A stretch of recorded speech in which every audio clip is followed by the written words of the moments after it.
The regular feathered visitors to the bird feeders I hang in a particularly lovely tree outside my kitchen window are a welcome dose of colorful nature in a sometimes repetitive daily schedule.So the suggestion that my conscientiously topped-up supply of premium mixed wild bird seed is anything other than a positive boost for local wildlife has come as something of an unwelcome surprise.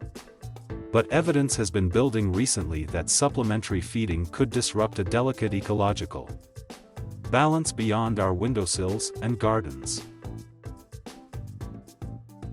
And now a provocative research paper co-authored by a conservation biologist from Manchester Metropolitan University has posed the question of whether it might, in fact, do more harm than good, according to Alex Lees, who, with his colleague Jack Shutt, published the paper in the journal Biological Conservation. The issue is that there are a few species that are now habitual feeder users, familiar garden visitors including great tits and blue tits. And they appear to be receiving a boost from feeding. We know from historical research that these species are increasing in number, says Dr. Lees. This could, he says, be at the expense of other, subordinate, birds. A blue tit is a dominant species, it tends to win in interactions and fighting for food or quarreling for nest sites, explains Dr. Lees.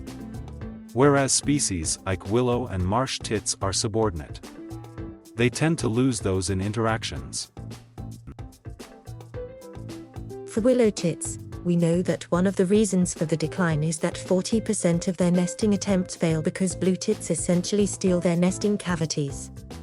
A constant supply of peanuts and seeds that boosts the number of blue tits and great tits could be helping to drive the continuing decline in the willow tit population. It could also throw off a natural, seasonal ebb and flow in species numbers, Dr. Lees says. Migrant pied flycatchers are in direct competition with great tits for nesting sites, he explains. So, again, by boosting the population of great tits in the UK, we may be tipping the balance in favour of these resident species over those summer migrants. It may be the case, says Dr. Lees, that the impact of bird feeding, whether it is positive or negative, will depend on where we live. We really need to know is where we should be encouraging it. And where we should be discouraging it, he says. That will probably mean different advice in urban compared with rural landscapes, whether suet pellets, Niger seeds, fat balls and peanuts are replacing a loss of natural resources, or providing lots of additional resources that artificially boost the lot of dominant garden birds. Dr. Lee's ideas build on previous studies that have shown the impact that feeding can have on bird populations. Research led by the British Trust for Ornithology has shown that supplementary feeding is linked to the reorganisation of communities of birds across the whole of the UK. Species that, decades ago, were rarely seen in gardens, like goldfinches and wood pigeons, are now regular visitors. And, over the same period, their populations have increased. Birds will adjust their foraging behaviour around a reliable source of supplementary food. Dr. Lee says the diminutive blue tit will fly several kilometres to reach a reliably topped-up feeder. Mike Toms, from the BTO, says feeding birds can have both benefits and unintended consequences, and he would not suggest that anyone simply take down their feeders. If you were going into a pristine habitat and putting out food, that would have consequences, he says. But that doesn't apply within the UK. We don't have those landscapes.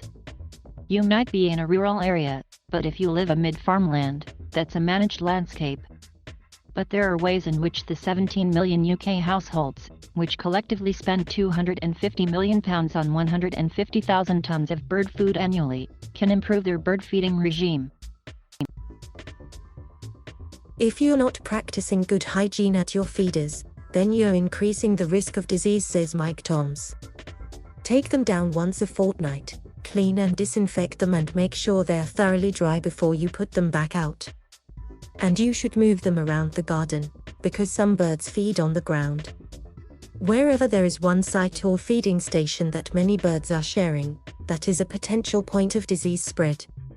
So if you see diseased birds in your garden, the BTO advises that you should stop feeding altogether.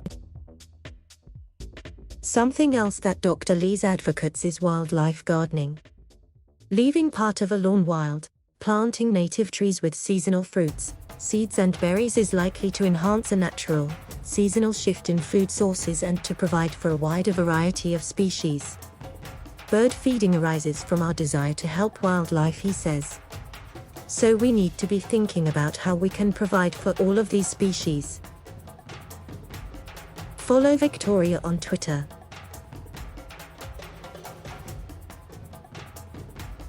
Thank you for watching. Please subscribe.